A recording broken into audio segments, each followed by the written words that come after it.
church by chance. And that other speaker is so much better than that. Got about a handful Other here speaker in is so front, much better so than this one. if you go to church, usually you fill up the back row, but if you don't go to church, All the other town halls, we use our own. So we want to start off tonight with a young, beautiful lady called Sarah Brady. How many over here have heard about Sarah Brady? By show of hands. Okay. So she's going to come up and tell her story a little bit. She was arrested here in Idaho.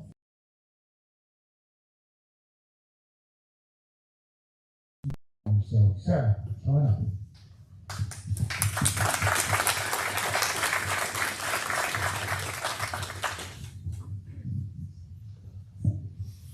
Thank you for having me. I'm always a little nervous going in front of Emmett to speak because you're such an eloquent speaker. So Emmett asked me to tell the story of my arrest. Back in April of 2020, I took my kids to a play date in Kleiner Park in Meridian, Idaho. And even though the media says I went there to protest, I really was going to a play date. If you see my mugshot, that's not what I look like if I think I'm going to be on the news. So I went to this play date, and at the time, our parks were open, and the playground equipment was wrapped up with caution tape. And when I arrived, so I knew that the tape had been ripped off because someone did a FaceTime live, and when I saw the live, I was like, oh, all these kids are playing together. And at this point, it was about 6 weeks into the shutdown. And any moms out there, if you were locked in your house, not in a rural area, with your kids, you might have been getting a little cranky. So I went to this play date, and I sat down next to a few friends. There's a lot of kids playing. And a few minutes later, 3 officers arrived from the Meridian Police Department. And I was like, oh, why? And so I got up and I wanted to ask some questions. Because I was seeing things like hairdressers being brought into the sheriff's department to cut the deputy's hair, even though people like my single friends who were hairdressers were told that they were non-essential. So I was seeing things like the dog parks were allowed to be open, but the playground equipment was closed. So remember back then, I mean, this has been, 2.5 years now? It's been a while. So just trying to put you in the state of mind I was in when these officers showed up.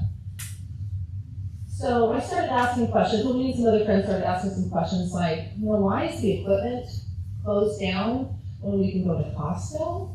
And we're asking a big bunch of questions like the basketball hoops are open and there's some sweaty boys over here playing basketball. The picnic tables are okay to be at, right? We can eat there, congregate there, but for some reason, the equipment was an off-limits place. And we continued to ask questions, and this one officer in particular just kept telling people to leave, and not actually having touched the playground equipment, I didn't think that I was doing anything wrong because I knew that that was the area that was closed to the public. And so at some point, this officer points to just me and says, I'm giving you 5 seconds. And I did what any mom would do in that situation when she'd been locked in her house for 6 weeks with her kids. I turned around and said, fine, arrest me for being in a park, do it. And he did it. And at that moment I had a little, what's happening moment. But I was cuffed and I was put in a police car, hauled out to the Ada County Jail, where they were at the time letting inmates out of the jail to stop the spread. They let out over 300 inmates, probably to make room for sassy moms like me. So I was charged with trespassing, and a couple days later, Waza would be prosecuting my case through his office. And so I prepared myself to fight the state of Idaho.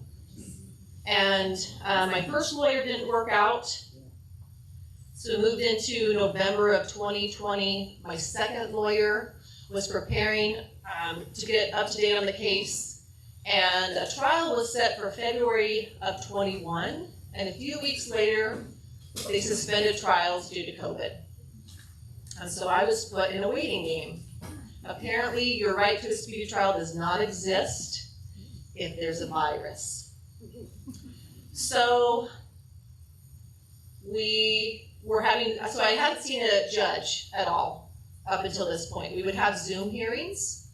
And what I was realizing when they suspended my trial is the judge would get paid during these Zoom hearings. The prosecutor would get paid during these Zoom hearings. I was paying my lawyer during these Zoom meetings, but I wasn't getting paid. And we weren't moving forward in any way on a legal case. I was pouring money down the hole. And so eventually in spring of 21, I had to get my third lawyer because my second lawyer had health issues. So my third lawyer started preparing for trial. It was set for August 18th of 21. I was pretty excited. I just wanted to get it over with. So about a week and a half before this trial was set to kick off, I got a phone call from my lawyer. And she said, "Sarah, I'm so sorry. They've suspended trials again due to COVID." Now, I want you to know, I had spent $18,000 at that point. So to say I wasn't irate is an understatement. So at that point I told my lawyer, who was very acceptable to me and done a great job, I said, "I can't afford to keep you indefinitely. You have to remember, the state of Idaho has unlimited resources to prosecute me indefinitely. They could do this forever if they wanted to." So, but still I couldn't plead guilty at that point. I was like, I'm not wrong.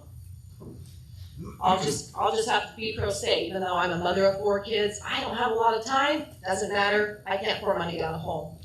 So trials continued to be suspended, and in November of 21, I asked the judge, "Your Honor, why hasn't this case been sent to mediation?" Because during COVID, they removed the ability to voluntarily do mediation. The judge could order you to do it, and you would have to do it.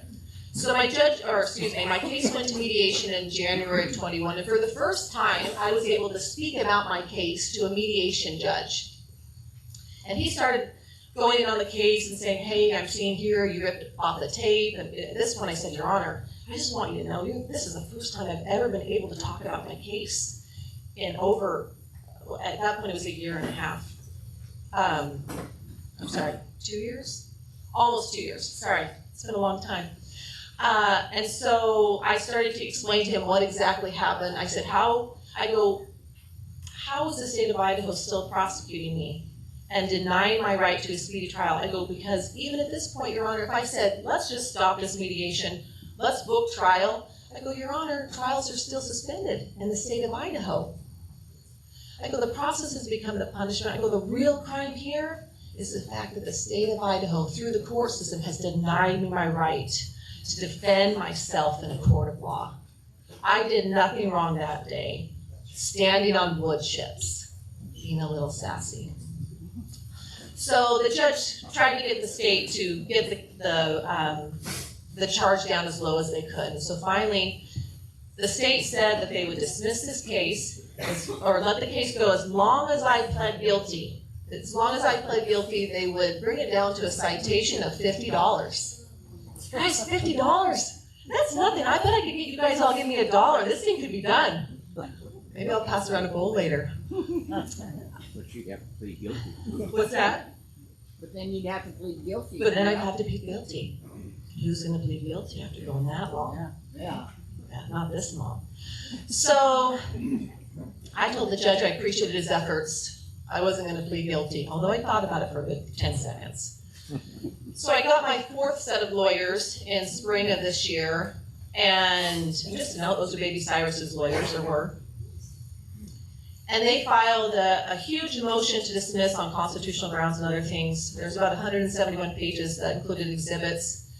And finally, on September 20th of this year, I was able to appear before a judge with my lawyers. This was the second time I was able to see a judge because it's been on Zoom, you guys. Up until spring of this year, it was all on Zoom.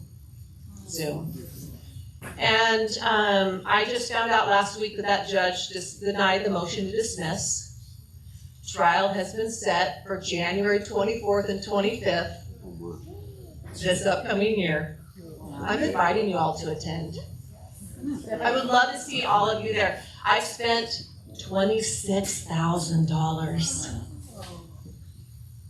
$26,000. God bless you. This is, I think, the kind of things you can expect under leadership of Brad Little. He says he didn't shut nothing down though.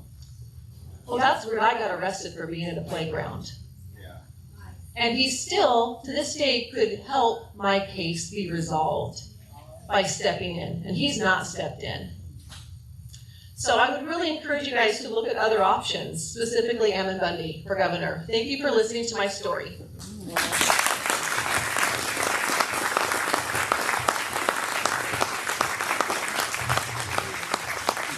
Thank you, Sarah. All right. You know, I have this funny thing that we call the Constitution of the United States. And I swear that right here in the 6th Amendment, it says in all criminal prosecutions, the accused shall enjoy the right to a speedy and public trial. Why would they put that in there? What was the purpose of them putting that in there? Because exactly what's happening in Idaho right now is what was happening back then. And they were going through years and years of, you know, being put on pre-trial, or they were dragged here and there. They were sometimes shipped across the ocean to Europe and waiting trial for years and years. And the founders were so adamant that we should have a speedy trial that they put it in the Bill of Rights. And we can see how very clearly that is being violated here in Idaho. And so that is the reality, just one reality of what we're facing and what we need to be aware of. So thank you, Sarah. She could have got out of it for $50, but she would have had to admit that she was guilty. And that's the situation she was put in. So she chose to do what was right, in my opinion. And now she's tallied a legal fee of bills of $26,000. So I want to ask you a question. And hopefully by the time we're done here, we'll all be friends. And we'll all kind of feel comfortable enough with each other to talk. And I'm warning you, I'm going to go through a pretty extensive amount of information here. I believe that in order for you to have a choice, you have to have information to be able to make that choice. Otherwise, it's not a true choice. Yeah. And so I'll try to get through this pretty quickly, but I'm going to start off because I really want to ask you a question, a very important question, one that I had to contemplate in a really tough situation, and that is, what is liberty? Now you might think, well, that's easy, but really think about it. What is liberty? What is it? Because it wasn't until I was sitting in solitary confinement and been in there for almost a year that I began to really understand what liberty was, because it was taken from me. So I ask you this question. I want your response. And might be wrong, might be right, might be close. I'm going to give you what I believe the definition is. But what do you see liberty is? What is liberty? Anybody want to take a shot at it? What's that? Freedom? Okay. So what is freedom? Yeah. What is freedom? So right here. Opposite. The freedom to move about and travel to and fro without any impunity from the law. Okay, I would agree. To be able to travel, to move about, absolutely. Right here and then right here. The opposite of slavery. Okay, the opposite of slavery. I would have to agree with that. Scott? Making choices. You have to make a choice. To be able to make a choice, to be able to act on that choice too. Yeah, to be able to make it and act upon that. All right, any others right here and then right here. To raise our own children without CPS taking them away. Okay, there's some specifics. to be able to raise our own children without threat from the state taking our children. So let's see, right where we're right here. Right here, okay, we're going to do 3 more. Right here, all in the same row. Right here, go ahead. To believe the way you want to, but without infringing upon other people's rights. That's really good. Let's get close right here. Go ahead. Freedom is the liberty to do what we choose to do that is conducive to social justice. Okay, right here. The ability to worship without government interference and to have one's own autonomy over one's own body. Okay. Right here, I'm gonna cut it off right here because I think we're gonna get a chance to talk, but I'm gonna give you my definition right here. Freedom to do what is right. To do what is right, freedom to do what is right. So I know there was others, and I apologize that I can't get all your thoughts. I want to show you this. I took this picture in Malad, and you'll see here, this was just one stone with, there was many of them. There was a monument. And it says, those who gave their life for freedom. So we believe that freedom is so important, that liberty is so important that we would send our young men and young women off to war to defend it. And this is what I believe the definition of liberty is. And everybody that spoke kind of hinted to this, and some even said it very closely. Because I believe the liberty is the ability to do whatever you want as long as you do not infringe upon another person's rights. So think about that. The ability to do whatever you want as long as you're not infringing upon somebody else's rights. Think of the freedom of that. Look, I can do whatever I want. I can go wherever I want. I can do whatever I want. As long as I'm not infringing on somebody else's rights, I can do it. And in fact, to give you some authority behind this so you don't think that this is just from me, because there are, if you go down to your city halls or you go down to your county buildings or your capitol, there's a whole bunch of people that do not believe that this is the definition of freedom. They absolutely do not believe this. So I want to challenge, I want to be challenged in this definition. How about some authority like Thomas Paine? I think he's a pretty good authority on this, right? Well, listen to what he says liberty is. Liberty is the power to do everything that does not interfere with the rights of others. Thus, the exercise of the natural rights of every individual has no limits, save those that assure to other members of society the enjoyment of the same rights. Is he not saying the same thing? It's a lot more eloquent. But he's saying that liberty is the ability to do whatever you want as long as you're not infringing upon somebody else's rights. How about the author of the Declaration of Independence, Thomas Jefferson? Another strong authority. He says, rightful liberty is unobstructed action according to our will within limits drawn around us by the equal rights of others. There he says it again, right? Same thing, or there he says it. Then he goes on, I do not add within the limits of the law, because law is often but the tyrant's will, and always so when it violates the rights of the individual. So he says that liberty is unobstructed action according to our will within limits drawn around us by the equal rights of others. And then he defines, he says, and it doesn't necessarily mean the law is liberty, because many times the law is used to infringe upon an individual's rights. So it's the individual's rights that the liberty is based upon, and the law comes later. The law is supposed to protect that. And many times, those in government particularly get confused. They'll say, well, we're a nation of laws. And you know what? That bothers me. Because no, we're a nation built upon individual rights given to us from God. And the Declaration of Independence and all our founders were very clear about that. And that the law is supposed to protect the right of the individual. And if it doesn't, Thomas Jefferson, who couldn't be more of an authority, says that the law is often but the tyrant's will. So now why is it important to go through this exercise to define liberty? Why? I believe that it's important to define liberty so that one is we know what it is, but also so we can understand when it's being taken and who is taking it. So I want to go through a little exercise with you because I want to apply this definition in your lives. So let's just take a couple things like worship, the freedom to worship. So what's the definition? The ability to do worship whatever you want, whenever you want, however you want, as long as you're not infringing upon another person's rights, right? So do you believe that?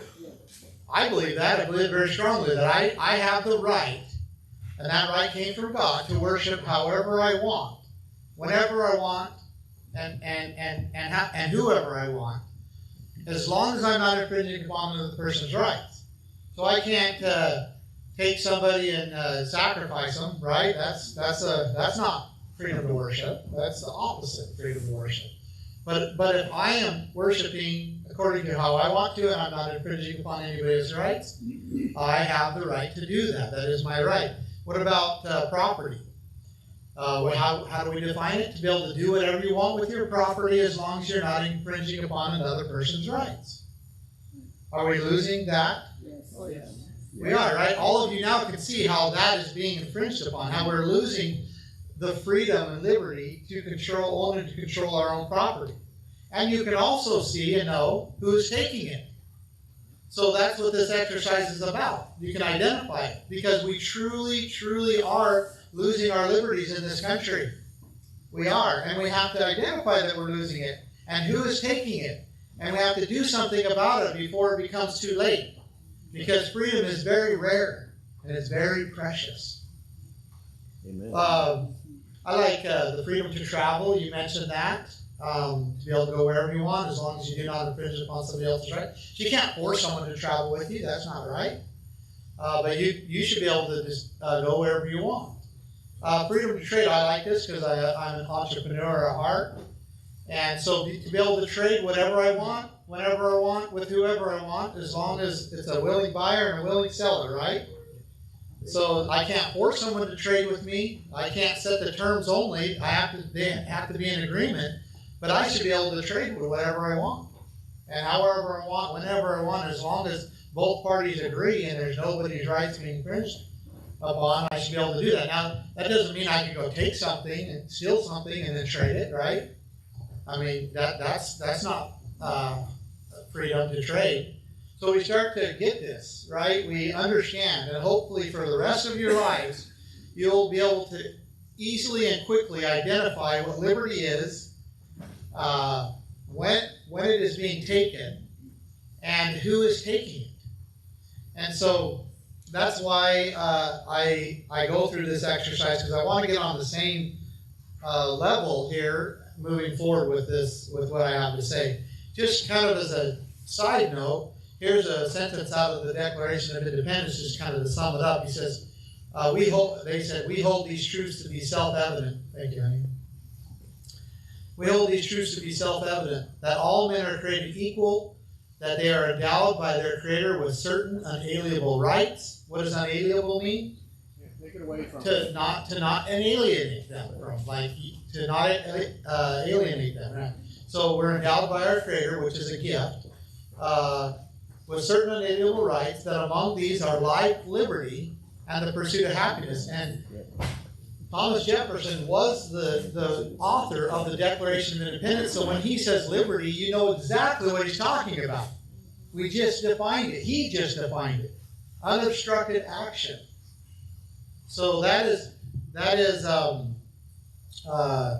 our most founding document, and we should understand, and that is what we fight for.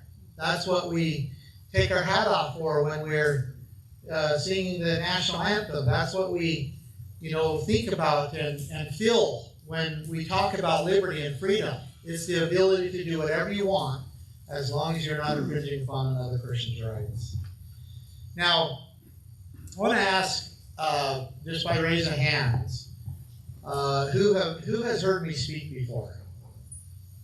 Okay, so Like, that's a really, I'm, Yeah, on TV. what's that? On TV. Okay, never in person. Who's heard me speak in person before? Okay, so by far the majority of you in here, probably 90% of you, have never heard me speak before. So thank you for being here. That's exactly why we have these town halls. By the way, Wendy knows, but we've had over 200 of these town halls now since I started campaigning. So we've been really busy going all over the state, and we got 13 more days.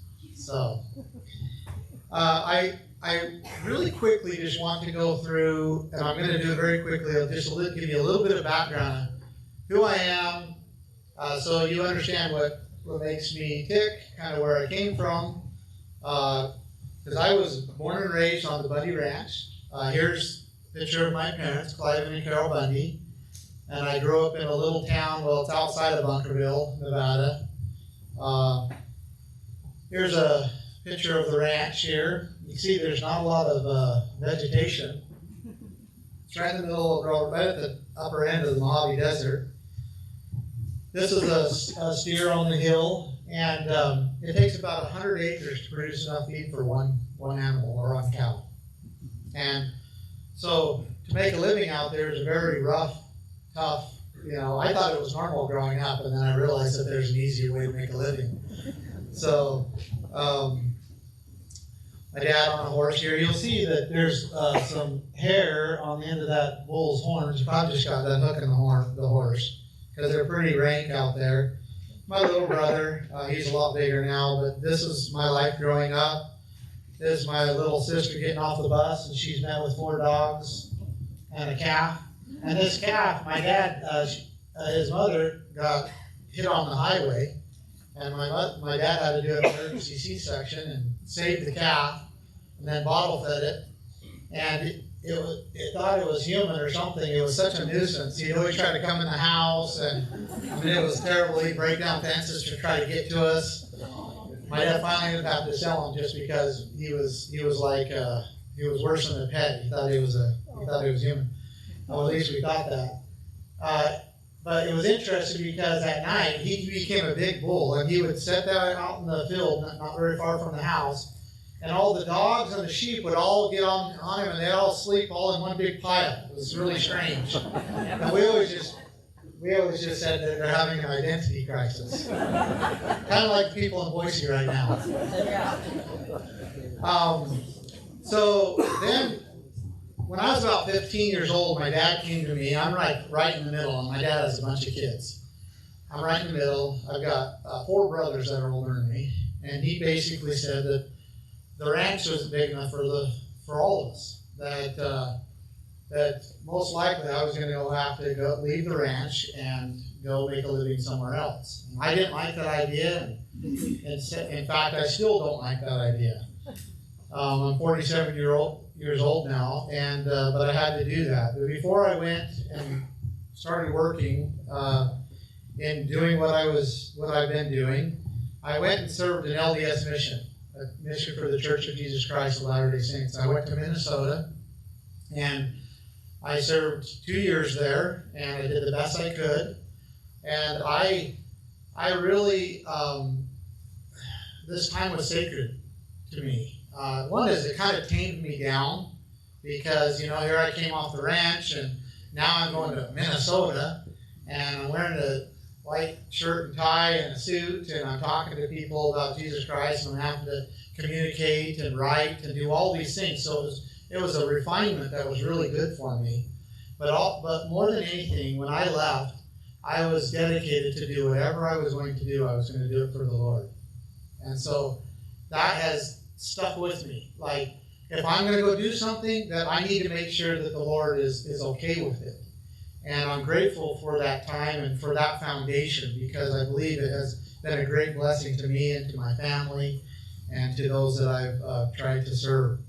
Now, after that, I went to a little school in Southern Utah University in Cedar City, Utah. I started a business there, and I wondered, what I was doing there, because my business really needed to go to like a bigger metropolitan area where there was, because I got into the truck maintenance business. the big trucks, the commercial trucks. And but I was there, and I stuck around there wondering why I was in Cedar City, Utah for a little while. And then finally I figured it out, because I met my wife. And we got married. Where's she at? Is she hiding? Hi, Lise. Yeah, give her a hand. She's a And then we got married, and then just a few months later we left. And I took my business, and we went down to Arizona, and we started our life down there. And we had a good life. We ended up having 6 children, and it was, it's been a great, great blessing.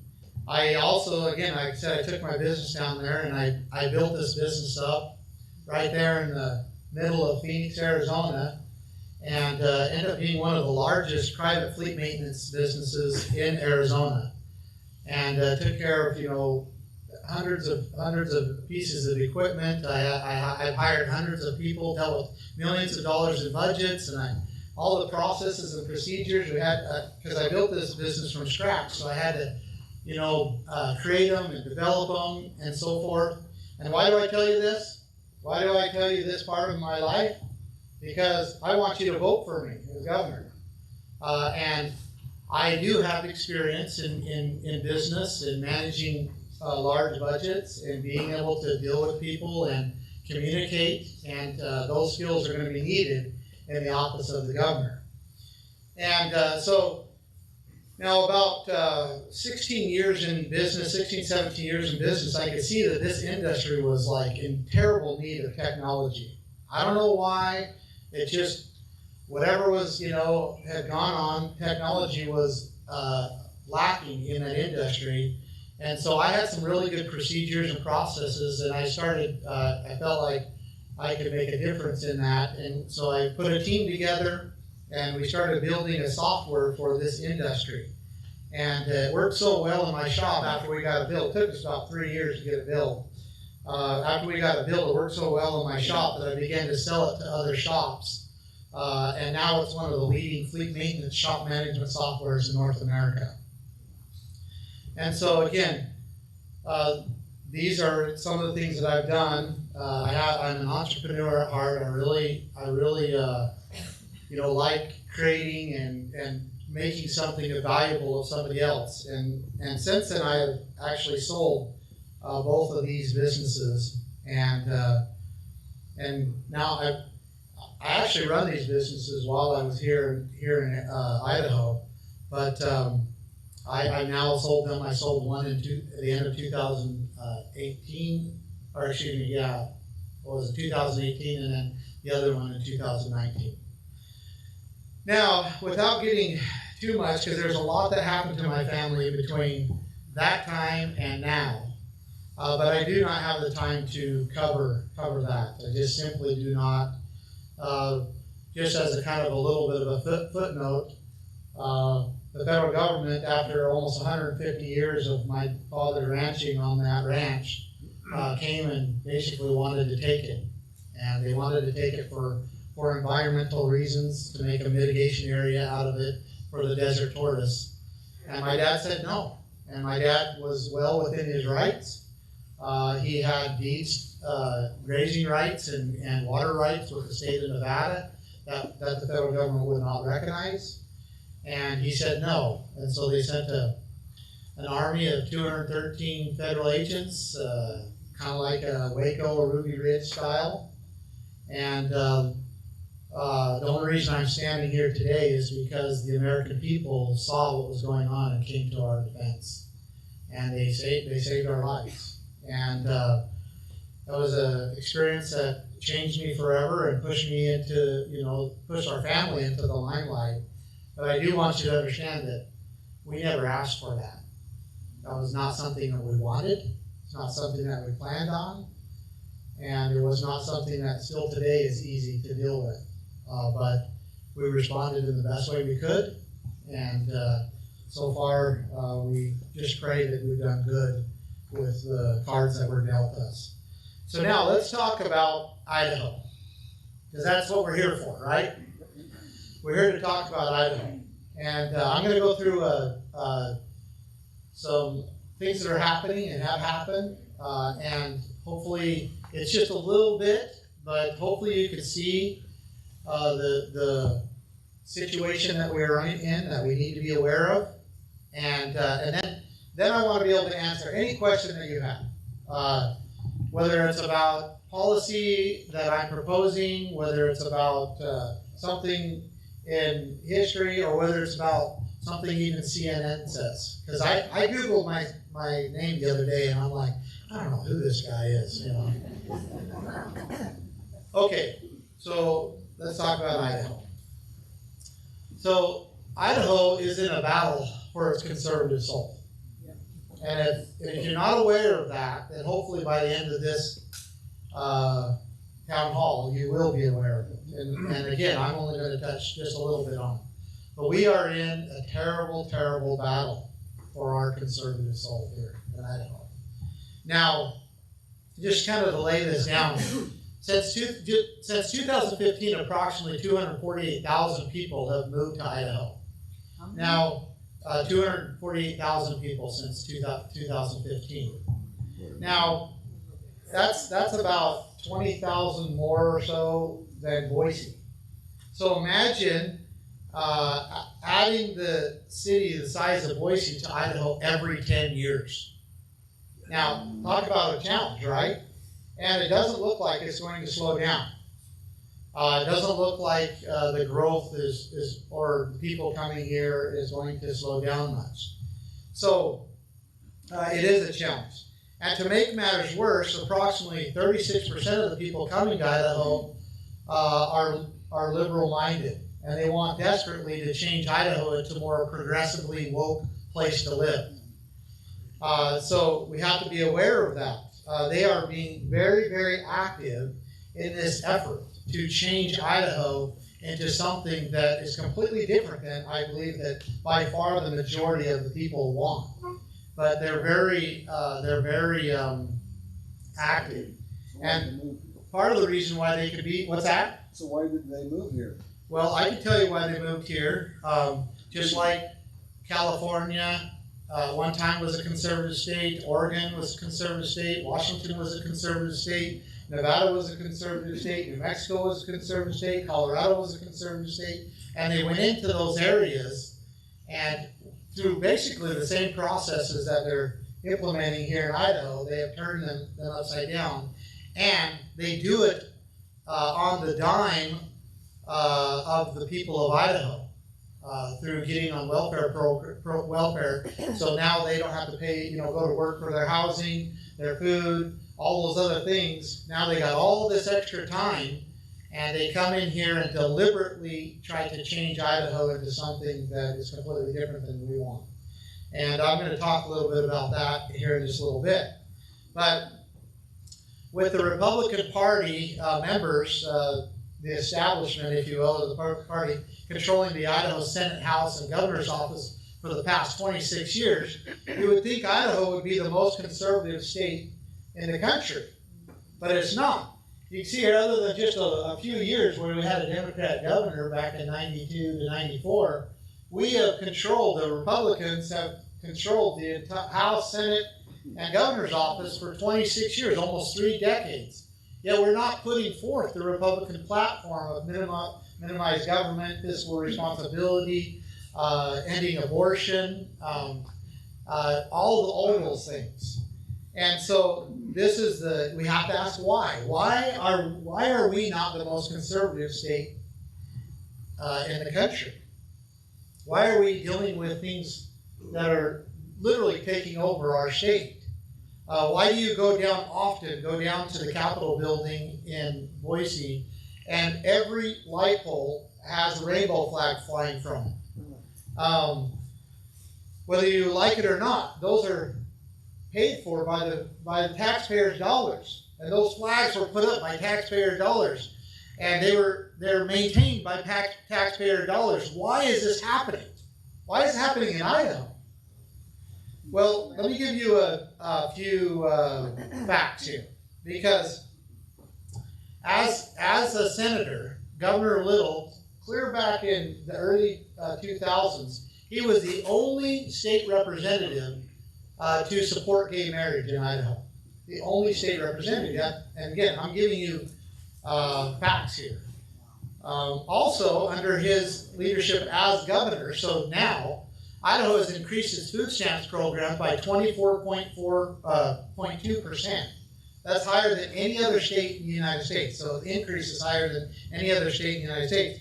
He's also just recently put $50 million into government-free housing in Idaho. This is on top of many other federal and state funds for government-free housing as well. So we have to ask these questions. You know, why is this happening? Why is this and why is this important for you to know? Well, because if you really boil it down, state housing, government welfare, free food, free health care programs, and pushing the gay ideology has been the staple of the liberal agenda for decades now. And no person has pushed that agenda more in Idaho than Governor Brad Little. And so it's no wonder Idaho is in a fatal battle for its conservative soul. This is where we're at. They've had full control for many, many years. Let's break this down. Governor Little, when he was first, I think he first came in as a senator, and we voted for him, right? We voted for him, and you know, we thought, okay, he's a senator. And then I think he was reelected maybe 1 or 2 times. And then, if you remember, he became the Senate Pro Tem, so he became in charge of the Senate. And everybody, you know, was okay with that. Then he became the lieutenant governor, and everybody voted for him for lieutenant governor. And then, after a spell of that, he became the governor. And then he just recently was elected again as the Republican nominee.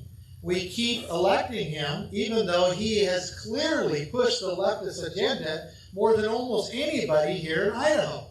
And most people just simply don't know about it. Because what do they do on election day? They march down there like little robots, and they mark R next to the name. If it has an R, they mark it.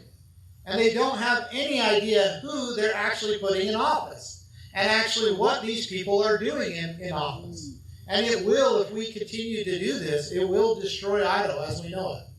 We will become the new Oregon, and Boise will become the new Portland. And that is what is happening. If you look at mathematically, if you look at that 36% coming in who are liberal-minded, and then if you look at how many Democrats in the primaries vote versus Republicans, they vote 3 to 1. They vote 3 times more than the Republicans. And then you do the math on the growth. If it continues in just less than 5 years, the Democrats will control the Republican or the Idaho elections. That's what we're facing right now. That's just mathematically. Now, there can be some things changed, and we can make that change right now by becoming more active, a lot more active, by starting to understand who we're voting for, and going down and making those decisions that are right. Now, if this was all I had to tell you, then it would be easy for me. We could kind of make a plan and wrap it up, and then we could go to work. But Idaho is not only the fastest growing state in the United States with the largest increase in welfare programs, but during Brad Little's reign, Idaho is a few more things as well. Idaho was the first state to arrest pastors for having church outside during COVID. Did you know that? No. We actually arrested pastors for organizing church outside.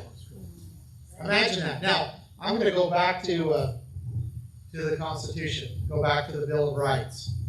In fact, I'm going to go to the very first amendment, which is the very first Bill of Rights, right? Now, just kind of lay a little bit of a foundation here. Most of the states would not ratify the Constitution until there was a Bill of Rights added to it, because they were so afraid that there was going to be the central government that was going to put them back in the situation they just fought a bloody revolutionary war to be free from. And so they're like, we're not going to ratify the Constitution until you put in the Bill of Rights, which is the first 10 amendments. Well, the very first line of the very first Bill of Rights says Congress shall make no law respecting an establishment of religion or prohibiting the free exercise thereof. So it's off limits. Like, this shouldn't be going on, right? Always trust in chariots and others trust in horses. In Idaho. In Idaho. Think about that. Think about that. I can't. I've watched this hundreds of times, and I can never, ever allow it. I still get upset about it. It still bothers me. Now, if there was any questions about, like, you know, the authority of government on this matter, or not having authority in the state of Idaho, let's go to the state constitution. Let's see what it says. If you go to Article 1, Section 4, so it's on the front page, the very front page. It's titled Guarantee of Religious Liberties. It says, the exercise and enjoyment of religious faith and worship shall forever be guaranteed, and no person shall be denied any civil or political right, privilege, or capacity on account of his religious opinions. So again, very clear, right? Now, if we go to Section 19 back here, and I don't know why they added this, I haven't done the research, but this again is very clear, and actually I think very beautiful words. And it's titled Religious Freedom Guaranteed. And listen to these words. It is ordained by the state of Idaho that perfect toleration of religious sentiment shall be secured, and no inhabitant of said state, that would be Idaho, shall ever be molested in person or property on account of his or her mode of religious worship. Is that not in direct opposition of what these officers are doing? Direct opposition. Are they gonna, are they suing? Are they taking this to the? I don't know what they're doing. I had a couple conversations with them, but I don't know. But let me fill your questions in a little bit. I do know this, though. I do know that these officers took an oath to uphold and defend both the U.S. and the state constitutions. And that in this act, they are in the very act of violating that oath. There's no other way around it. There's no other way around it. I just read you what the constitutions, both the U.S. and the state constitutions say. And so the question is why are officers like this, what are they doing? Why are they acting like this? Now, yeah, they're just following orders, right? Now, did you also know that Idaho was the first state to arrest a mother for taking her children to the park? You just heard that story, right? I mean, imagine that. Like, taking your children to the park and then you're arrested and you have to suffer through what Sarah and her family has had to suffer through. We were also one of the first states to begin to raid businesses and begin prosecuting the owners for not locking down during COVID. And hundreds of businesses were put out, thousands of businesses were closed, and hundreds of businesses were put out of business, never to reopen again. So the question is why? Why are they doing this? Why are these officers, why are these people doing this? Well, if we go to what they called the self-isolation order, do you remember that? From Governor Brad Little. Listen to what he says. Hopefully you can see over there. This is the order to self-isolate in Idaho. And it says this order directs all individuals living in the state of Idaho to self-isolate at their place of residence. So he's telling you that you have to stay in your home. That you can't come out. And then he says, there are some exceptions, but we have to give you permission. And then down here, 4, prohibiting all non-essential gatherings of any number of individuals. And evidently that means also going to church. But the problem is the government was never given authority to do that, right? We are free to worship and to assemble I mean, if you go on with the First Amendment, it's very clear. It goes on and says that we have a right to assemble, that we have a right to petition our government.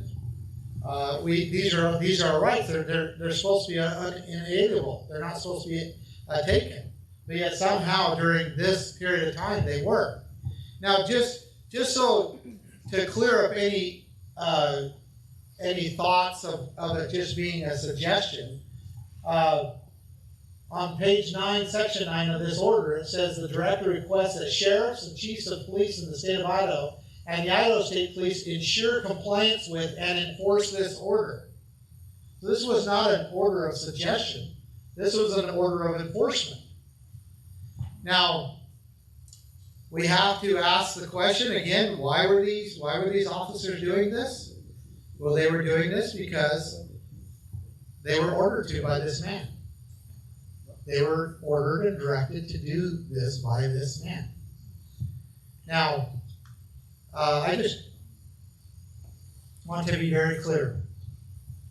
If he had not done this and some of the other things that he has done, there is no reason I'd be running for governor. None. I would be probably getting in line and voting for him. But that's not what he did. He did terrible things. He did things that were a direct violation of our rights. Rights that are given to us from God, not from government.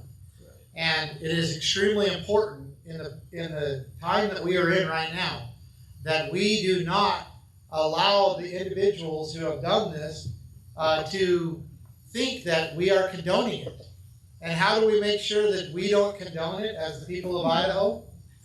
We don't put him back in office. It's very important. Because if we do put him and the others that did this back in office, we are saying, all these things that you did are just okay. We're okay with it. And they are sure to do it again. Some other way, some other fashion. But they are sure to continue to infringe upon people's rights. Now, let's give Brad Little a little bit of a break here. Okay? What's that? Which arm? Which arm? Yeah. So, but let's just hypothetically say that maybe he was doing it just for the health and safety of the people of Idaho. Okay, we'll give him that. Because I want to present to you some evidence that may or may not convince you otherwise. Because what's the opposite of evidence? Facts. What's that? Facts. Well, no, evidence should be facts, right? Right? Well, what's the opposite? What's the opposite of evidence? Okay, I think all of you are, well, from what I'm hearing, probably, it's what I call propaganda. There you go. Okay? So, what I'm going to present here today is either propaganda or it's evidence. And you get to decide. You get to decide whether I'm just saying this because I want to be, get your vote, or whether what I'm saying here is truth and evidence. Okay? Now, so do you remember when Governor Little put the state of Idaho in emergency status? Remember emergency? State of emergency? Well, he did it on March 13th, 2020. Okay? And there's some things I want you to realize that happened on March 13th, 2020. Because that was the same day that President Trump announced that he was releasing $50 billion of federal funds to states that were in a state of emergency. Okay? So it was the very same day. Now, you might be saying, well, Idaho was in a state of emergency at the time. Well, the problem with that is on the governor's own official website, on March 13, 2020, he says there is only one confirmed COVID case in Idaho. One case. Case, not death, just one case on March 13th. And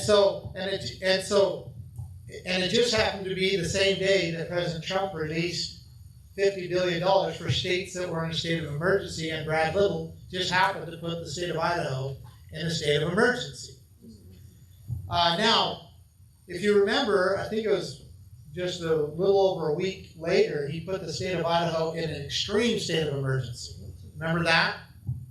Now that's when he issued the stay-at-home order, and that was on March 25th.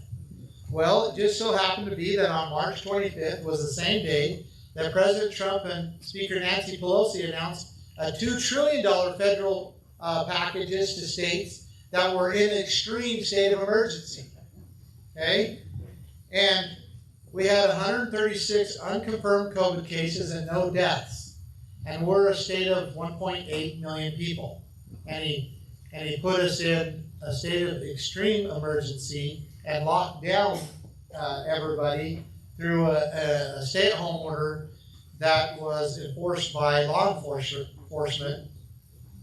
And we had, again, no COVID deaths.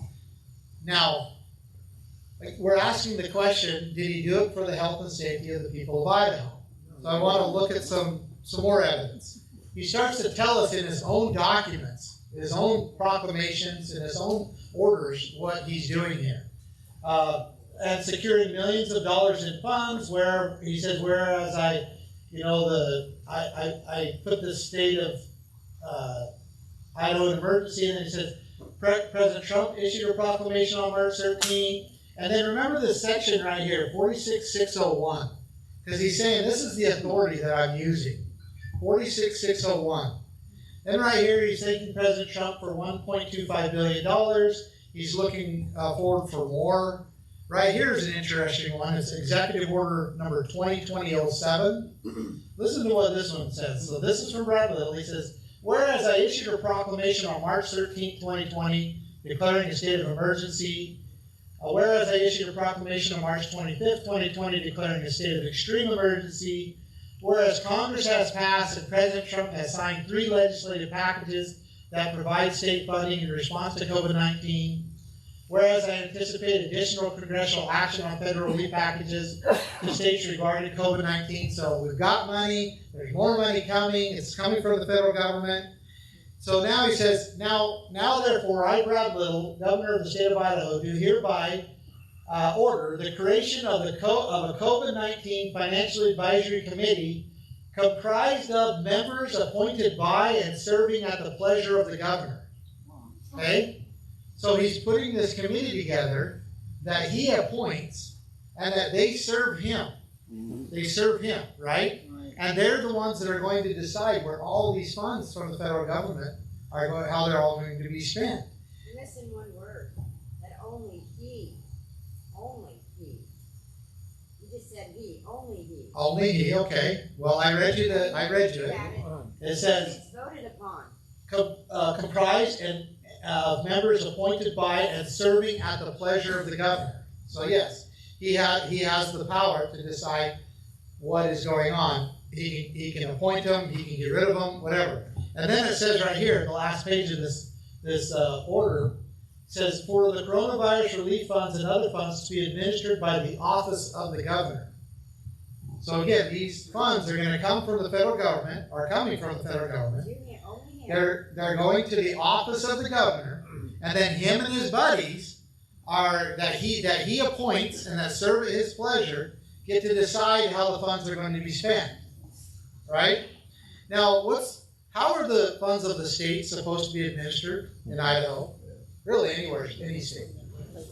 By the legislature, right? Yep. And why is it important that the legislature administers the funds of the state? Okay, they represent us. What else? They vote upon it. They vote. They all have to. They all have to battle, right? They all have to. They disagree, and then they finally agree, and it's all out in the open, right? Separation of powers. That's right. It's separate. They administer the funds, and then the governor is actually the one that sets forth and mostly uses it, right? So there's a separation of powers. There are representatives. And ultimately, our founders set it up this way, and our Constitution declares it this way, so that a small group of people don't get to administer the funds of the state, so that it's not abused, so it's not wasted, so it's not stolen, so it's not used to line their pockets or to keep them in power, right? What's that? To buy favors, yeah, it's not used, and so it's out in the open as the people want it to be, right? And so the people can see it. So you can see here, right here, what Governor Little did with the funds here. Now, do you remember when I said that the authority, he said the authority that he was acting under, which is 46601, section 46601. Well, let's go to this. So if we look at 46601, so Title 46, Militia and Military Affairs, Chapter 6, Martial Law and Active Duty, 46601, Authority of the Governor. So what did he put the people of Idaho under? Absolutely. Absolutely. He put the state of Idaho, the people of Idaho, under martial law. That's not even debatable. He did it. He used martial law, powers and authorities, and put the state, and he held it for over 740 days. He held us under this law. Now, this is why it's so dangerous. Look at Section 2. During a period of a state of extreme emergency, which he created, remember? He declared it himself. So he created the extreme state of emergency. Usually you don't create an emergency. The emergency is obviously there, and so it's there. And that's what they're talking about. But he created it. And he says, this says, during a period of state of extreme emergency, the governor shall have complete authority over all agencies of the state government, including all separate boards and commissions, and the right to exercise within the area all policing power vested in the state. Do I need to read it again? Yes. The governor, so during a period of state of extreme emergency, the governor shall have complete authority over all agencies of the state government, including all separate boards and commissions, and the right to exercise all police power vested in the state. What do we call that? It's a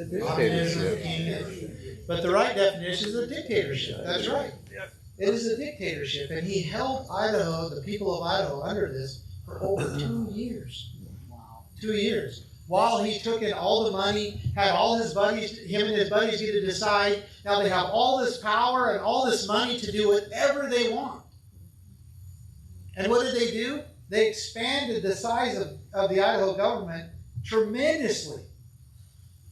So, but maybe we're just talking about a little bit of money here when we're talking about administration. Anybody know how much money Governor Little received from the federal government during this? What's that? A few billion. $18.7 billion that we know of. That's over 2 times the annual state budget, by the way. So you can see what a perfect scenario, right?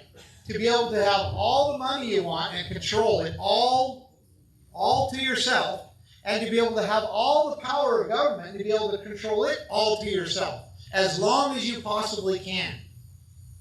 Well, that's what he did. And I'm showing you the facts. I'm not trying to excite you because I want to be governor, because I can stand here and tell you I don't want to be governor. But someone's got to do something. Or we're going to lose our state, our place to live. We're going to lose the ability to be free, like we talked about, if we don't act. Now, Remember what he did with the lady that, I can't remember her name right now, that unmasked us? Do you remember that? Lieutenant Governor. Again, He yeah. was going to press charges against her, if you remember correctly. Why? Yeah, there was a little spat going on back and forth, and she was waiting till he left town, and then she was, issuing declarations and so forth. Yeah, that was going on. So now, I'm going to give you a little more evidence, and then we're going to talk. I'm almost done. Thank you for being patient with me. Because remember, we were asking the question of whether he did it for the health and safety of the people of Idaho, because that's what they told us, right? And I'm showing you that some evidence that might, make you think otherwise. But I want to show you this last piece, and then I'm going to dive into one more kind of add-on, because Governor Little in March, I think it was March 8th, 2022, so this year, he issued a press release, and he said some things in here that might interest you. This is what he says. He says, the emergency declaration, so this is the emergency order, right? The emergency declaration served as an administrative function to recoup FEMA dollars for a variety of needs throughout Idaho. So he's just openly admitting it. That I locked the state of Idaho down. I put the people of Idaho under lockdown. I did all these things. Mothers were arrested. Pastors were arrested. All these things. And I did it so that we can recoup federal dollars for a variety of needs throughout Idaho. Yeah. Then he goes on, without the emergency declaration, we would not be able to provide historic tax relief.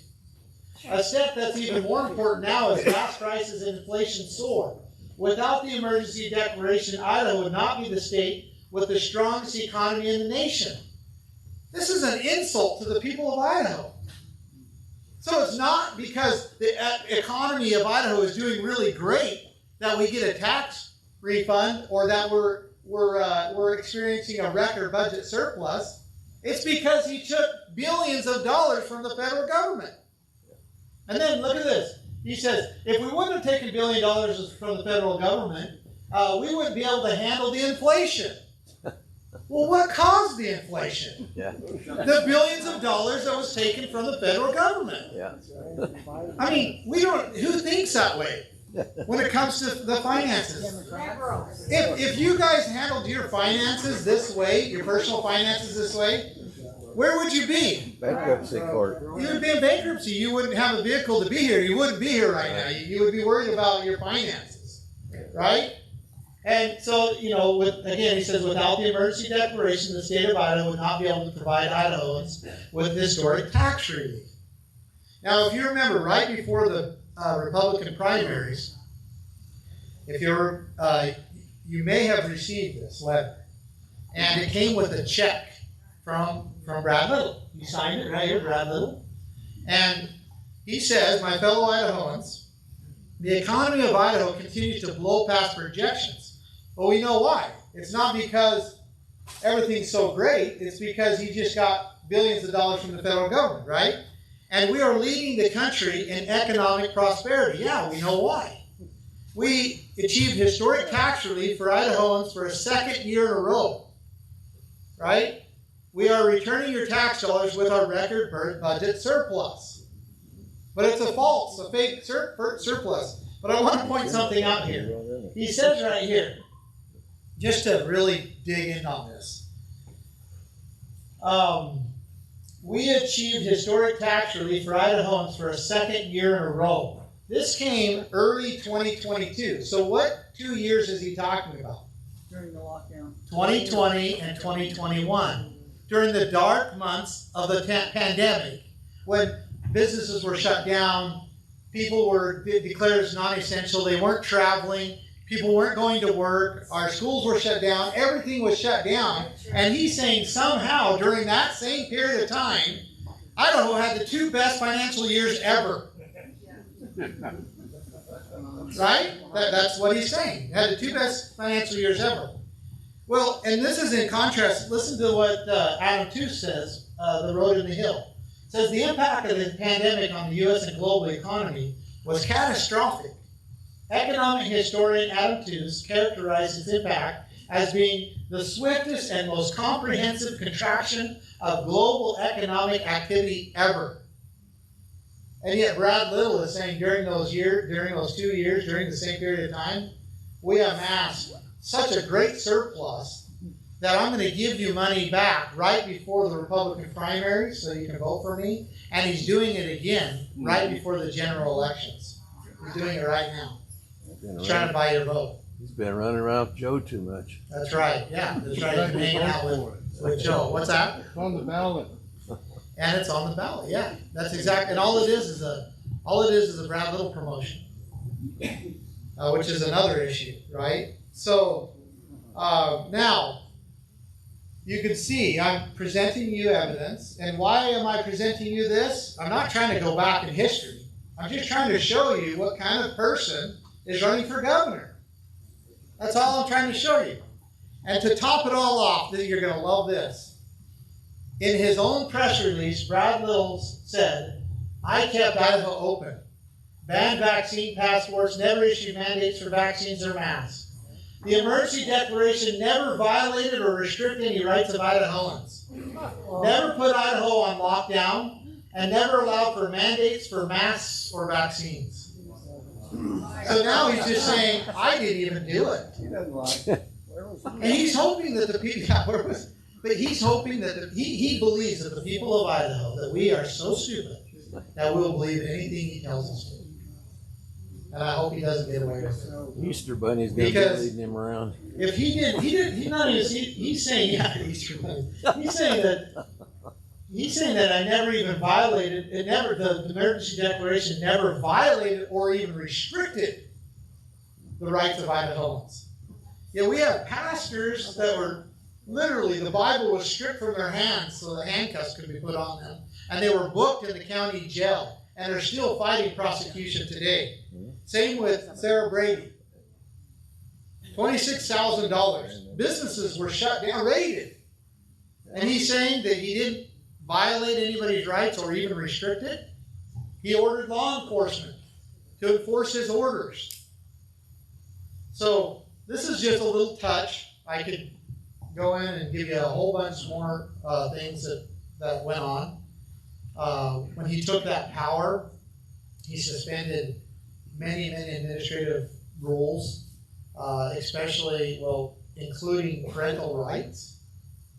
But I don't have time to go into those things because I want to be able to answer your questions. So before I answer your questions, though, I want to not just, because I think it would be irresponsible for me to sit here and say, all these things, and then not provide some type of alternative. Because that's what I ultimately am for the people of Idaho. I am a true conservative choice. So why did because I was running as a Republican. You might not know that. I was running as a Republican right before the deadline. I could see what was going to happen in the primaries. I could feel it. I believe that I was directed to get out.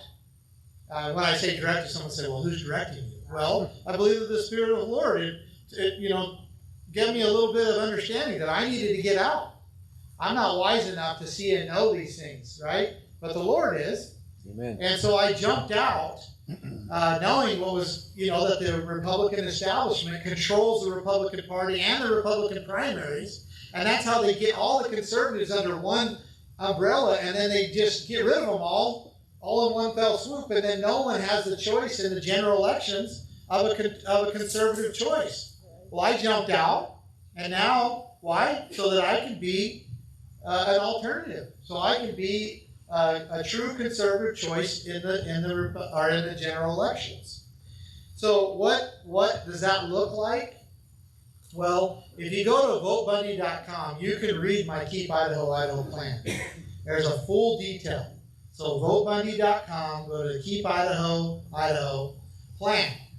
But if I was to summarize the Keep Idaho plan, this is what it would be. Number 1, protect private property. Why is that number 1, people? Well, if you don't have a place to live that you call your own, that you can raise your family, that you can worship, that you can be safe and protected, then really, what do you have, right? And that is the number 1 attack by communists. Did you know that? And in fact, the Communist Manifesto says the number 1 plank is the abolition of private property. And Karl Marx, the founder or the writer of the Communist Manifesto, said that communism can be summed up into one sentence: abolition of private property. That's right. You get rid of private property. The state owns it. And we have things such as property tax that are actually tools that are taken out of the communist book. And we need to get rid of our property tax. We need to replace it with a consumption tax that's not based upon our property, so that we can truly own our property. So number 1, protect private property. Number 2, eliminate progressive taxes. Number 1 on the tax list is the elimination of property tax. So, and go to my Keep Idaho plan. I list those. I believe that the only moral way to tax the people is through consumption. Right. And Exactly. that I believe that's what we need to. We need to go to that. We need to fund the legitimate purposes of government, but we need to do it in a way that we protect our rights and make sure that the government can't infringe upon those. Number 3, free Idaho from federal control. Amen. I'll just show you a little map here. So this is Idaho. And the red is federally controlled land. Wow.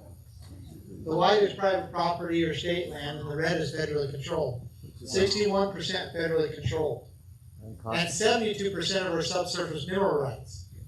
Imagine what that's doing to us. It's actually making it so that we can't pay our own bills. There's several other things going on. It's totally unconstitutional. It's completely unconstitutional, and it's suppressing us as a state where we can't do the things that we need to do as a state and as a people. In fact, they're doing it to the entire western United States.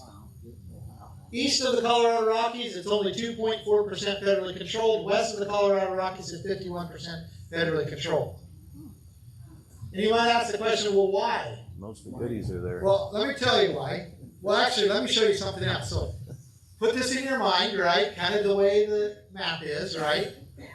Then I want to show you a map of the fire history of the United States. Okay? What about the fires that are not going on right now, but that were just going on like less than a month ago? Because we got some rain, so that helped. Look at Idaho. Idaho is burning up. Every year it burns up. But isn't that kind of interesting? Remember that map I showed you? Okay, what about the restricted lands in Idaho? Or excuse me, in the United States. Restricted lands in the United States. Okay? Now, you want to ask, why are they controlling this? Why does this look like this? Less population. Well, let me show you why. Because here's a map of the mercury mines and coal mines in the United States. That's right. Here's a map of the uranium concentrations in the United States. Here's a map of the energy that's created from the earth in the United States. And I could go on and on and on. It's about them controlling the natural resources to keep it out of the people's hands. And it's making it so that Idaho has to go to the federal government every year to get about a third of its budget. And one little example of this, cobalt. Cobalt, we have the largest deposits of cobalt in Idaho. The problem is the federal government is claiming it, and they're leasing it to an Australian mining company. And the people of Idaho are being cut completely out of the deal. And so every year we have to go back to the federal government and say, hey, can we have a little bit of that cobalt money? We can't pay our own bills. And they say, yeah, we'll give it to you, but you have to implement Common Core in your schools. Yeah. You have to implement the use of force policies in your policing agencies. You have to implement the UN building codes in your little counties, and then we'll give it to you. And we go, okay, and we sign it, and we get the millions of dollars, billions of dollars actually, so that we can pay our own bills. And we become what the founders said was under undue obedience. They're blackmailing us So with our own money. That's right. Exactly what. We have to cut this out if we're going to be free. We have to sever this flow of money going up and then coming back. We have to get control of our lands and resources. And so that's why I believe it's so important that we take back control from the federal government. I'm getting a little long-winded here, so I'm going to have to speed up. Number 4, make Idaho independent again. Again, you're not independent if you can't pay your own bills. Right? You can't pay your own bills. Anybody, I've been in that situation. Lisa and I now, I remember when she was pregnant with our first baby, and I felt like I was failing as a provider because we couldn't buy a whole gallon of milk. We had to buy half a gallon. And she wanted grapes. She was craving grapes. I couldn't buy her grapes. I couldn't buy grapes. But you know what? We were blessed because we didn't go get on the system. We didn't become dependent. We worked through it. The Lord blessed us, and now we got on our feet. And now we've raised 6 children. We have enough money to pay the bills.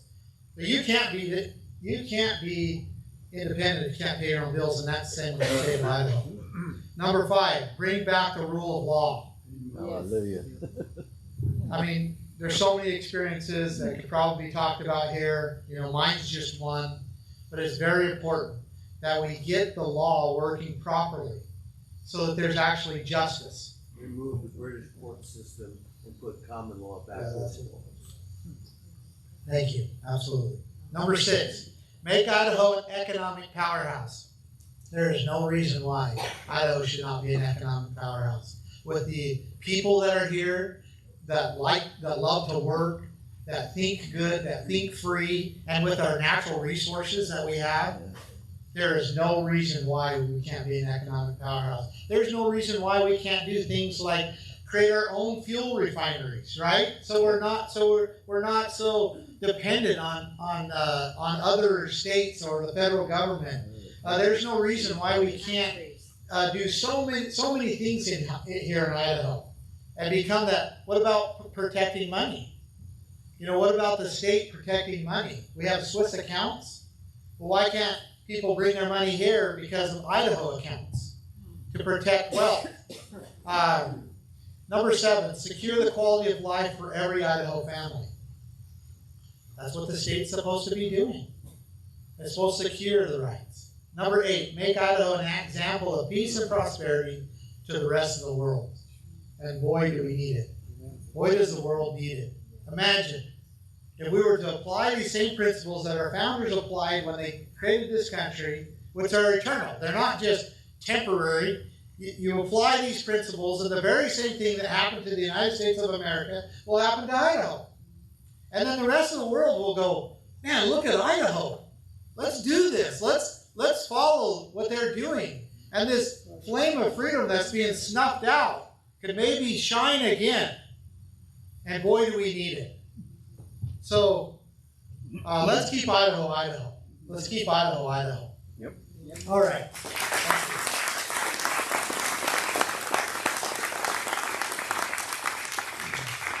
All right, now finally, after a long time, I want to answer your questions. Or your thoughts, comments, whatever it might be, right here. I have a question of how you feel when voting for an independent versus a Republican. How it's going to affect, the total outcome as far as do we really have enough independence to change to murky waters? We're gonna end up with the Democrat. Yeah, so Basically. so splitting the vote, so we don't have enough independents because we're not even called independents in Idaho. It's called unaffiliated. But there's 3. I'll give you some numbers because she's worried about people voting for me, and then that will split the vote and get a Democrat in. Okay, so let me give you some numbers. There's approximately 310,000 unaffiliated voters in Idaho. That's a pretty good voting bloc, right? That would be what you'd call independents, right? And there's 588,000 Republicans in Idaho, and then there's 136,000 Democrats in Idaho. Okay, so it's almost statistically impossible for us to split the vote enough that a Democrat will get in. It is statistically impossible, and it's not going to happen. Now you might be asking, well, how am I going to win? How am I going to win? Because that's a challenge. Well, if you are paying attention to Idaho politics, you will know that the Republican Party is split right now. They are tired of the establishment, and they were split right down the middle. We saw it in the primaries. We saw it when they elected Dorothy Moon as the chairman for the Republican Party. We see that there's a split, and we know for sure that I will get a tremendous amount of Republican voters voting for me. And then so you add that to the unaffiliated and to the new move-ins, and we have to get to about 310,000 people, and we win. And it's very, very possible. Good question. Okay, right here and then right here. Go ahead. So, I appreciate your candor and I appreciate what you're saying. On your site, so number 7, you have health and freedom of body autonomy, which And the Keep Idaho plan. And I greatly appreciate. And then I go down a little bit further, and and I see executive order to end abortion. To me, they kind of conflict. I understand ending abortion for, non-reasons, but to me, those two items conflict. Okay, so your concern is that I'm making this huge stand that a person has the right to decide what they're going to do with their body and have body autonomy, and that the state doesn't have jurisdiction over somebody else's body, correct? And then on the other hand, I'm saying that I'm going to use executive powers to end abortion in Idaho, okay? And you're confused about the two, right? Like, how could I be claiming one without the other? Well, because I truly do believe that the state does not have jurisdiction over your body. When does the state have jurisdiction? Remember, go back to the. Infringe. That's right. So would you say that out loud? When your rights infringe the When rights of another somebody's person. rights is infringed, right? Then the state, so they don't have any power to like arrest you, control your body, do nothing, unless you have infringed upon somebody else's rights or you're in the act of infringing upon somebody else's rights. Do you understand that? Yep. Okay, so the government, let me just say it again, has no jurisdiction whatsoever over your body unless you are infringing upon somebody else's rights. Right? An unborn child. Well, I believe that an unborn child has rights. Amen.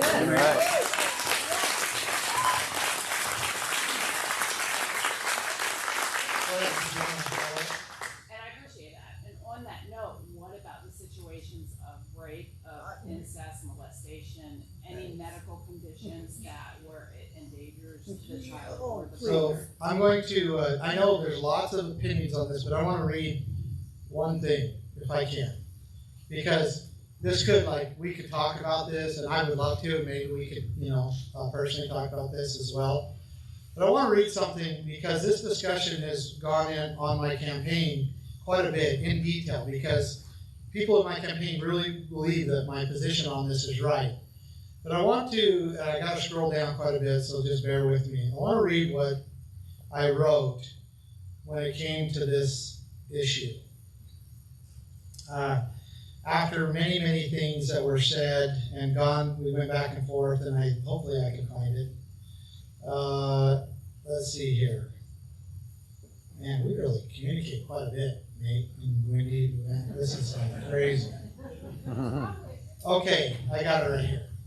So this is, and you may not agree with me, but this is just really clear what my position is. Okay.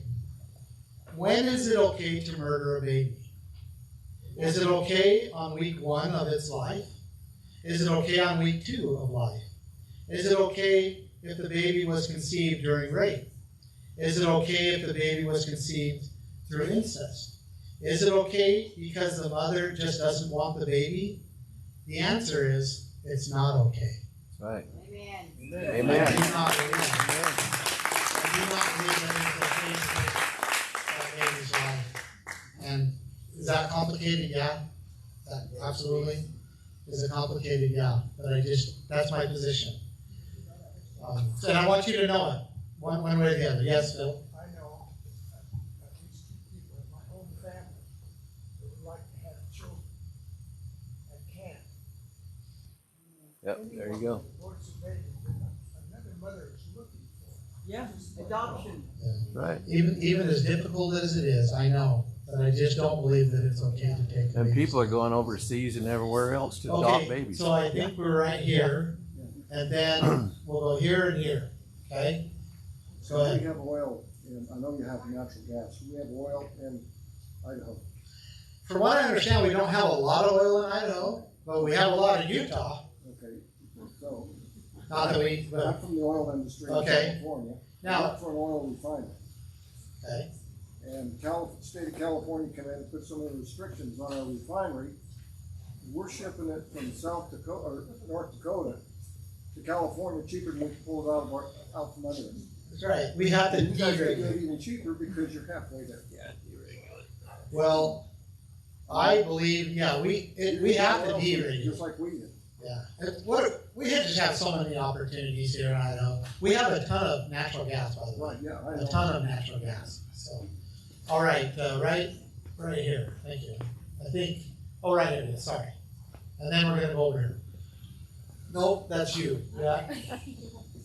I'm grateful that you care about the youngest children, and I think it's in your beliefs to care about slightly older children too.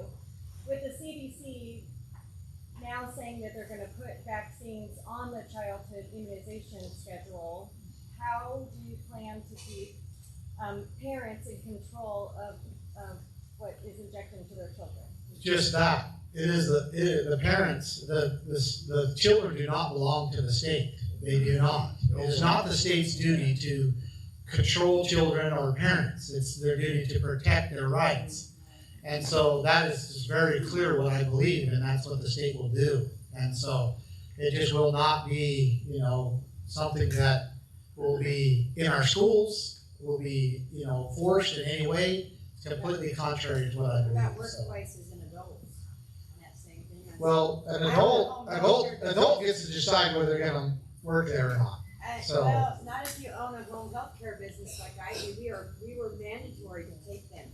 that will not happen under governorship. I can take it. There will not be mandates. That will not be something that's just contrary to what I believe. I believe that the government's role is to protect your right, the right to property, the right to own your business, the right to make those decisions, not to infringe upon them. Okay, right here. Yeah, I was listening when they were talking about the lieutenant governor. Uh-huh. What she did was she rescinded the order. So, the emergency. She rescinded the emergency.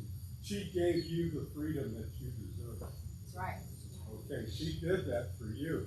It wasn't a stunt. That was something that Channel 7 News came up with. But what I stated was, what did Governor Little say he was going to do? See, As soon as he came back to this, to the state, he just undid it. He undid her actions. When she had the authority to do it, she gave it to you. Yes, she did. Okay, but she just like Bundy would do to me. He would give it back. What I'm saying he would never let it happen. But remember what he said when he was back east. He said that he was not. He was not standing by that unmasking. Do you remember correctly? He was not standing by that unmasking. He undid what she was trying to do. Exactly. So thank you very much. Thank you. Okay, right here. This is a different topic. Yep. Any topic you Tell want. me about the red flag law. The red flag laws. And is it passed in the state of Idaho? So people know about red flag laws. So it's on a federal level. That's the problem. And so it's a federal level that are trying to push red flag laws. And that's basically that they can somehow, without due process, without the courts, without anything, they can say that somehow you shouldn't own guns. And then they send their FBI or the marshals in and they raid you and they take your guns and you've never been given due process. Never been anything. And so if you go to, Governor Little has addressed the red flag laws and he says, I'm against it, I don't agree with it, and that's fine and dandy, but that's not good enough because they're coming down into Idaho and they're actually doing this in Idaho, right? The sheriff is the supreme law enforcement official of this county. If everyone calls Donnie and says, don't let him come in, he can kick the federal government out. That's right, and that's what needs to happen. But they need the backing of the state. They need the backing of a governor that'll say that this does not happen in Idaho. If you're going to try to enforce federal policy, it's not even law, or federal law in Idaho, you have to do it constitutionally, and you have to do it with the authorization of the state, and including the county sheriffs. And so that's my position on that. It is a very dangerous thing. But it's the same thing with mandates. It's the same thing. But why do we allow it to happen in Idaho, or why does it happen in Idaho? Because we take their money. We take their money. Right. And the state does not want to bite the hand that feeds them. Right here. And then right here. Governor Little states that because of his record that he stands on that and that he doesn't have to debate. So how can we compel him to get out of his space and So Governor Little refuses to debate me. But after the information I just showed you, do you blame him? I mean, I wouldn't debate. I mean, and that's just a drop in the bucket. So he can't win by debate. He's only going to lose, popularity. He's hoping that the people of Idaho will just do what they've been doing for the last 50 years. That's what he's hoping that the people of Idaho will do. That's why we've had over 200 of these town halls. That's right, he has a meeting. So right here and then right here. Going back to your screens about the land and the resources, when Dorothy Lee was running for Secretary of State, she said she would been, if she was elected, she would have been in charge of the land boards. We don't have Dorothy on the ballot. We've got an establishment person on the ballot. Can the governor step in at some point and direct the Secretary of State on how to act with those land boards Yes. to take our land back? Yes, that has a lot of influence on that. And just kind of when you're talking about lands, they were called school lands. You remember that? Education lands. Every 10th section of Idaho was set aside to fund school, and we abandoned that funding because we took on this communist system that we call property tax. Yeah. And there's way better ways. My point is there's way better ways to fund schools and fund sheriffs than to tax our own properties. So right here. So speaking of property taxes, That was a good segue. Yeah, it was, thank you. One of your propositions is to get rid of all progressive taxes and do a consumption tax.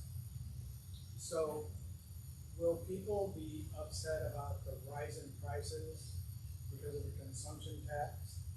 Or would you even consider a cap on property taxes for the price of the property you bought, rather than have it go up and down based on some arbitrary decision?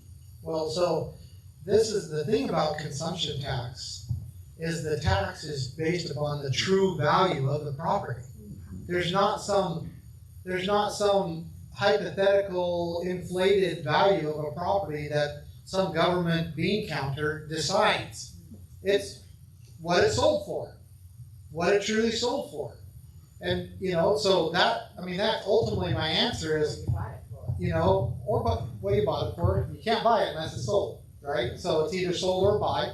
And so it's what the value of it is.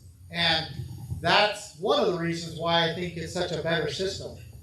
Because I just got my tax bill and it's almost double from what it was last year. It's infuriating. I mean, I know the cost of government did double, but somehow now I'm paying double. And all of you are. If you haven't got it yet,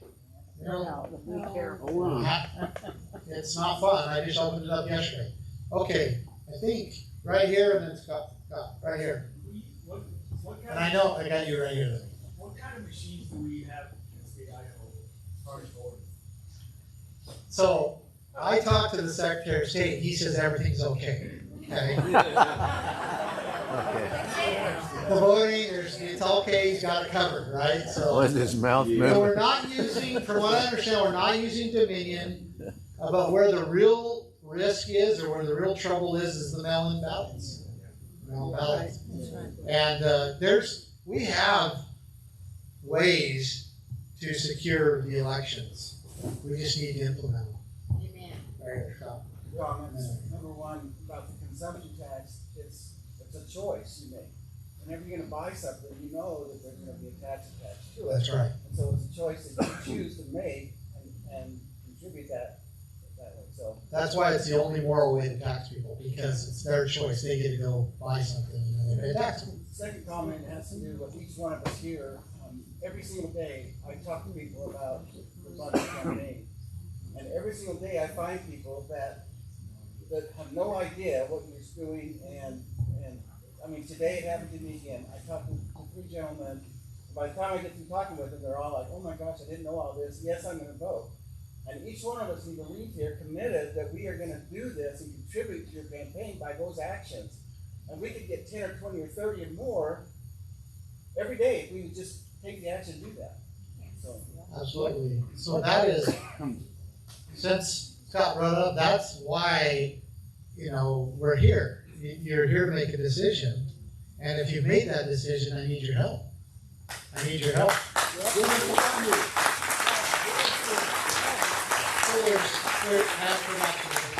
There's three things that I'm asking people to do. One is I'm asking you to go to votebundy.com and subscribe. Get on the email list because I'm going to send you all kinds of information that you're going to be able to send out to your friends. And that brings us to number 2. I need you to be brave, and I need you to send this information to your friends and family. I know it's hard, and I know it's difficult, and I know that if you want to have a really good conversation with your neighbors, put a "Emmett Bundy for Governor" yard sign in your front yard. Right? Yeah. So that's reality. And then third is I need you to go and contribute, especially now, because we're 13 days into this, and we're spending thousands of, I won't even give you numbers, because thousands of dollars every day paying for media ads, because they've cut us on Facebook. All the normal algorithms that you can normally get through organic, reaching, they don't give that to us. We have to pay for it, and we're winning this battle. In fact, I'll show you a few videos here to close up. I got okay, 2 more questions, one here and one here, and then I'm going to show you some videos. Just a simple question. What's your opinion about term limits for the legislature? So term limits, okay, this might sound, just hear me out, because I like term limits. Because can you imagine, did you know that Teddy Roosevelt, as president, served 4 terms? Yeah. 16 years, or Franklin, yeah, thank you, Franklin. Served 16 years. Imagine, that's like becoming a king almost. I don't like that, right? So I think about 2 terms is great, I don't like that. But then I also understand that the real threat to us right now is it's the bureaucrats, the full-time government employees. That's who's actually taking our rights and are infringing upon us. The full-time government employees, it might be in the county, in the city, in the state, the federal government, the department of this, the agency of this, the bureau of this. And so what happens if we implement term limits, our elected representatives go in, our elected representatives go in, by the time they get things figured out and can actually start to face the bureaucrats and stop them, we kick them out.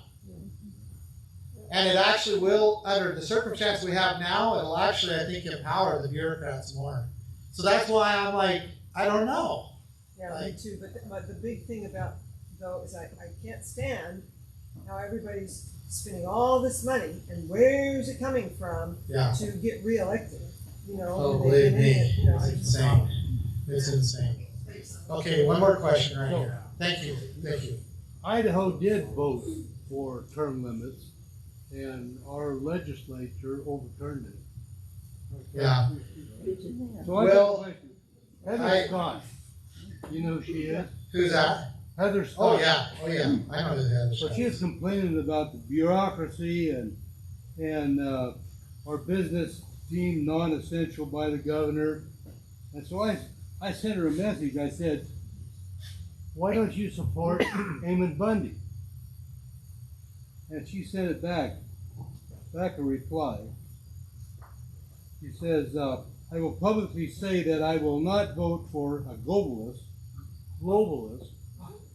that continues to ignore our Idaho state constitution and squander our tax dollars. She must be talking about Brady. Yeah. Either that or she's Googled my name. There you go. I think she must be talking. So, because what they're doing, what the Republicans are doing, because they started to support me, right? The non-establishment, and then the Republican Party, especially when it was controlled by Tom Lewin, came down on them really hard, and basically said we're going to kick you out of the party. for supporting a non-party candidate. And so now what they're doing is they're saying, well, we're not going to support Brad Little. Well, I'm the only other conservative option. So that's why she says, I'm not going to support Brad Little. Yeah. They're kind of a roundabout way. All right. So I said that was the last one. This is the last one. I want to know why you keep getting arrested. That's a fair question. I think that you're fighting for rights. But it's not looking good in the media, is what I'm saying. Well, yeah, the media's not going to make me look good. They're going to make me look terrible. So, why did Sarah Brady get arrested? Why did these pastors get arrested? Martin Luther King. Why did Martin Luther King? He got arrested 26 times. Why did Rosa Parks get arrested? Why did all of our forefathers get arrested? Why did all the forefathers get arrested? There you go. I think the hospital arrest was a little crazy on you. Yeah. I mean, I'll be honest, I understood why. Don't get me wrong, you know, I understood why, and I understand that you're going for the rights. But you said there to say that you don't want to, stop anybody else from doing what they need to do, but you were stopping people at the hospital from going to work. That's a lie. You've been fed a lie. And that's not a lie, and I'm going to tell you why. Because my mother was being sent there as a home health care owner. I could not take her there. I had to take her to St. Lucie in Okay, so what they were doing. Let What I'm me. saying is, if he wasn't where he was at, You got to ask the question. Now I get to answer. I Right? agree. Okay. So how long was the hospital shut down? Long enough for my mom to have to be transported. Okay, but how? So it was shut down for about an hour, right? About 3. Well, it wasn't 3 hours, but About 3 hours. okay. So let's say. Do you know the day it was shut down? I can't remember exactly. Okay. Will you go do the research of the day it was shut down? And then will you go to do the research of where I was at that day, all day? I was in court. I wasn't even there. You're being fed a lie.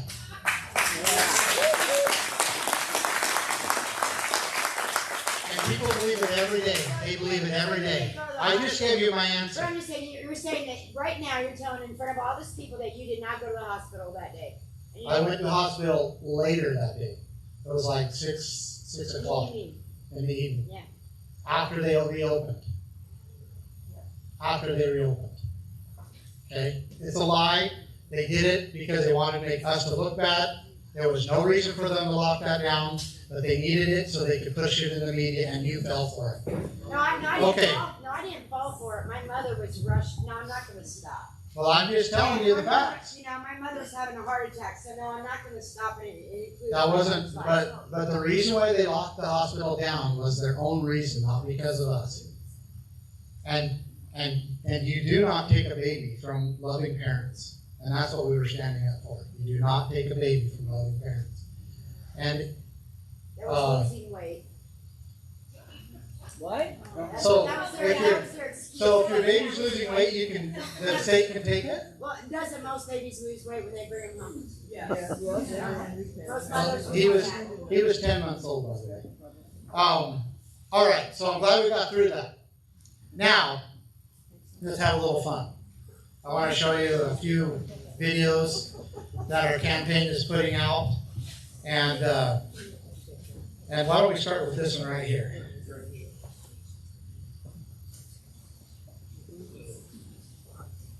Maybe. Uh-oh. California. Is it the drugs? Is it the homeless? Is it the crime? Or is it the defecation in the streets? Well, luckily for us, we don't live in California. We live in Idaho, where crime is stopped out, where men are still men, and where the American dream still lives today. You see, we do things a little different around here, and we're not going to stand by and watch as our way of life gets destroyed. This November, we have one chance to keep Idaho safe from crime, from drugs, and from violence. To keep Idaho free from mandates, from lockdowns, and tyranny. We have a chance to keep our children safe from indoctrination and exploitation. This November, we have one chance to preserve our way of life. I'm Emmett Bundy. Vote for me to keep Idaho, Idaho. All right,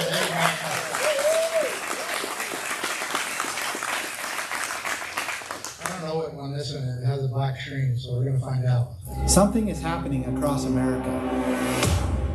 And it isn't isolated to California, New York, or Washington, D.C. It's in our classrooms. It's in our libraries. It's online. It's in our streets. It's in our parks. And it's happening right here in Idaho.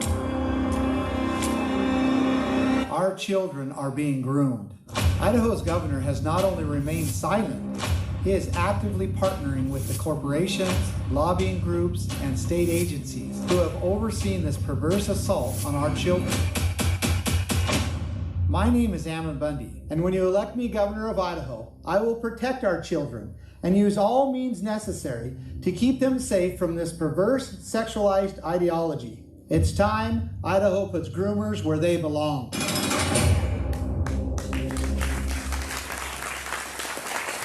I have to apologize. That was the rated R version. Can I make one statement real quick? Sure. Stalin said, "You give me your children and I'll take your nation without firing a shot." Yep. Think about that. Yeah. So Thank you. remember that one. Do you want a couple more? Yeah. Okay. Yeah. We might as well. They're coming out. They're going out right now. Or you can go to votebundy.com and share them all over. They're on the main page. There is a war being waged against the most vulnerable and helpless people in our society, the unborn. With over 75 million abortions in the U.S. alone, abortion has become the largest genocide in human history. But with the overturn of Roe versus Wade, states have been given an opportunity to fight for the lives of the unborn. Brad Little sided with Democrats in Boise, but he refused to fight when he called Idaho's laws on abortion unconstitutional and unwise. I want to be clear. Murdering children is not a choice, it is a crime. And when I am governor, this crime will no longer go unpunished. My name is Emmett Bundy. I will put an end to abortion on day one. A vote for me is a vote to ensure that Idaho's borders are where abortion ends and where life begins.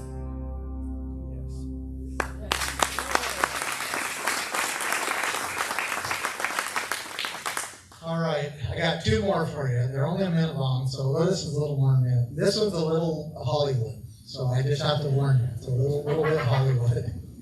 Jolly weird. If there's anyone out there, if you can hear me, this is a warning.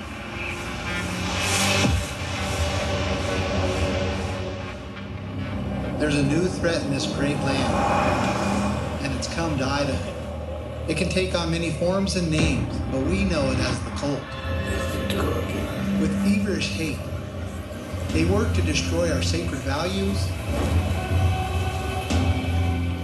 beliefs, and what is most precious to us.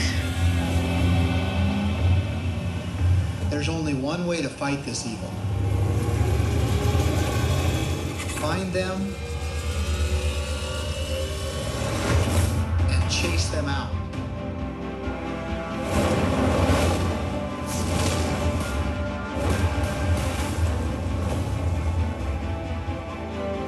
For now, they fell, but they're still lurking in the darkness. And this battle has just begun. Join the fight at votebundy.com.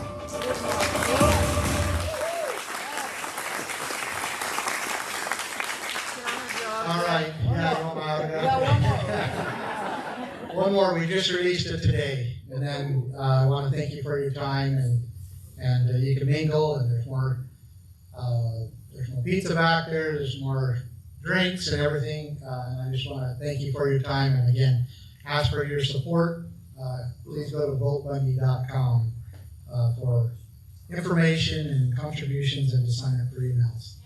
Yes. And thank the Griffins for this lovely facility. Thank you. I can't call this a barn, Marshall. It's too nice. It's so beautiful. It's awesome. Thank you very, very much. All right, ready for this? Idaho liberals say that if I'm elected as governor, they will leave the state. Well, I'm here to tell you that when I'm elected governor, Idaho will help pay for their moving costs. After all, it's cheaper than keeping them here. Idaho spends nearly 40% of our annual budget on welfare programs. That's almost $4 billion of your tax dollars going up in the smoke every year. As governor, we will be getting rid of property tax, income tax, and your grocery tax, and balancing the budget by ending our billion-dollar welfare state. Idaho isn't California, and if liberals have a problem with that, then we'll help them move there. After all, the moving costs will be only a fraction of the price to keep them here. No one is saying you have to leave, but if you're going to stay here, then you have to work like the rest of us. Thank you so much. Have a good evening. What I want to know is if they can print all the money they want.